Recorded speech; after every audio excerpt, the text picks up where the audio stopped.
नमस्कार and welcome to G chills. Bharat को मिला पेट्रोल डीजल का भीषण भंडार, खुदाई चालू, सस्ता होगा पेट्रोल और डीजल। 140 करोड़ भारतीयों को बधाई हो। इससे बड़ी खुशखबरी 2024 के लिए कोई और नहीं हो सकती। दोस्तों, सबसे पहले 2 मिनट के लिए आप अपने मोबाइल फोन को साइड में रखिए और ताली बजाकर जश्न मनाइए। फिर इस वीडियो को अंत तक देखिए, क्योंकि हमारा भारत अब क्रूड ऑयल को लेकर आत्मनिर्भर होने लगा है। ऐसे में सऊदी अरब जैसे अड़ियल रवैये वाले देशों को बड़ा झटका लगा है, जो बार बार क्रूड ऑयल का प्राइस बढ़ाकर भारतीय ईंधन सुरक्षा को खतरे में डाल रहे थे। जी हां दोस्तों, सऊदी अरब भारत के खिलाफ क्रूड ऑयल का इस्तेमाल परमाणु बम की तरह करता था। वह अपनी मर्जी से तेल का दाम बढ़ाकर भारत में सरकार गिरा सकता था और जब मर्जी तब भारत का खजाना भी खाली कर सकता था। लेकिन जब से भारत के अंदर अरब सागर में मुंबई हाई से लेकर राजस्थान के बाड़मेर, असम के डिगबोई, आंध्र प्रदेश और तमिलनाडु के कृष्णा और गोदावरी बेसिन, गुजरात के कच्छ, अंकलेश्वर, कालोल और त्रिपुरा से लेकर अरुणाचल प्रदेश के कई जगहों पे क्रूड ऑयल का भंडार मिलना शुरू हुआ है। तब से ही सऊदी अरब जैसे तेल माफियाओं की अकड़ ठिकाने लग गई है। अब एक बार फिर से पेट्रोलियम मिनिस्टर के ऐलान से कांप गई क्रूड ऑयल से जुड़े सऊदी अरब, यूएई और रूस की अर्थव्यवस्था, क्योंकि भारत दुनिया में तीसरा सबसे बड़ा ऑयल कंज्यूमर है।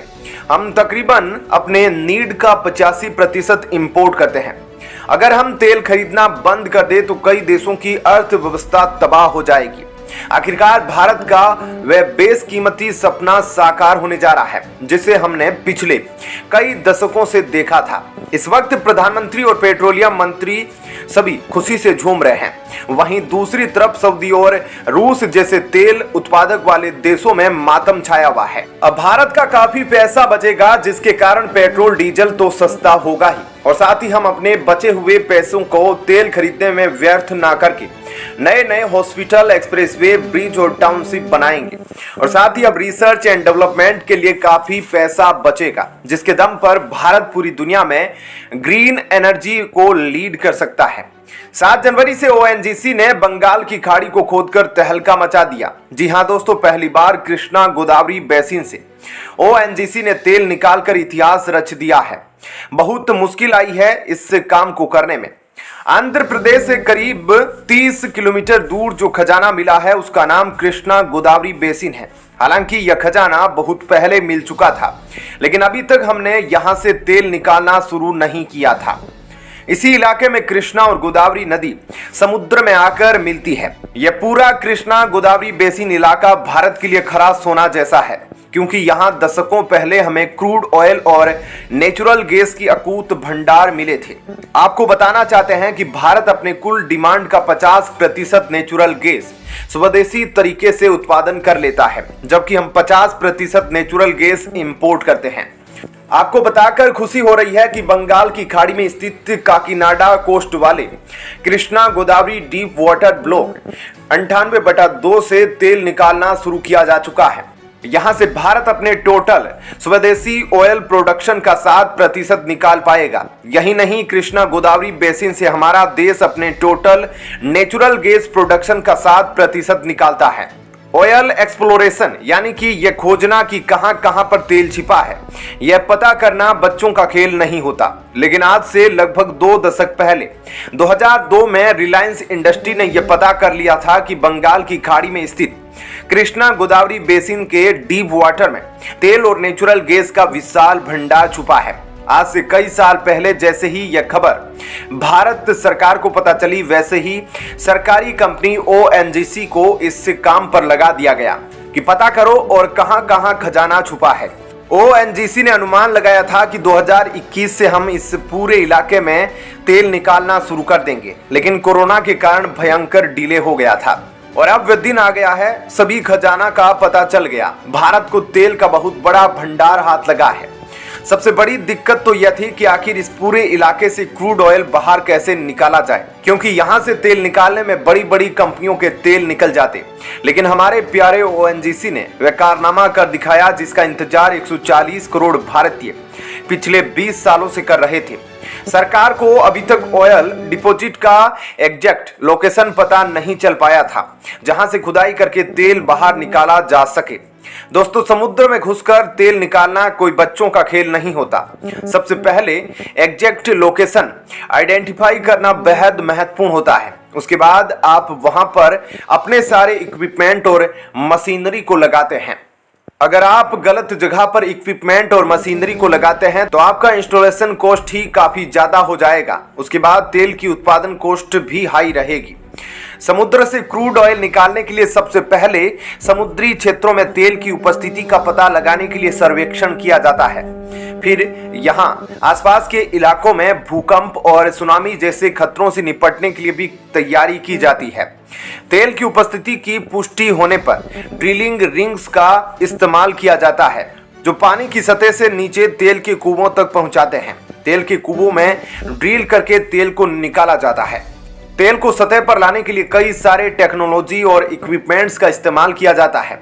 निकाले गए क्रूड ऑयल को प्रोसेसिंग के लिए रिफाइनरीज तक अलग अलग लॉजिस्टिक और ट्रांसपोर्ट के माध्यम से लाया जाता है।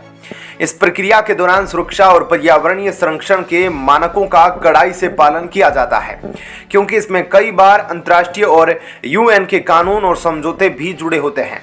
कोरोना के बाद से ही भारत लगातार अपने सारे इक्विपमेंट, मशीनरी और हथियारों को जुटाने में लगा था ताकि तेल की खुदाई जल्द से जल्द शुरू की जा सके, क्योंकि जैसा कि मैं आपको बताया, समुद्र में घुसकर बेहद गहराई में ड्रिलिंग करने के बाद तेल निकालने के लिए भारी भरकम इक्विपमेंट और मशीनरी की जरूरत होती है। बहुत लोगों को लगता है कि समुद्र के पानी से ही तेल निकल जाएगा, लेकिन ऐसा नहीं है। असम में तेल समुद्र के पानी के नीचे जमीन के अंदर काफी गहराइयों में छिपा होता है और वहां से तेल निकालने में अच्छों का तेल निकल जाता है। लेकिन अब ONGC ने इस काम को कर दिखाया है। पेट्रोलियम मिनिस्टर की खुशी का ठिकाना नहीं और वे लगातार पूरे देशवासियों को बधाई दे रहे हैं। उनका कहना है कि आखिरकार हमने अपने खजाने से तेल निकालने का रास्ता निकाल लिया है। यह पूरे भारत की जीत है जो पिछले 20 सालों तक संभव नहीं थी।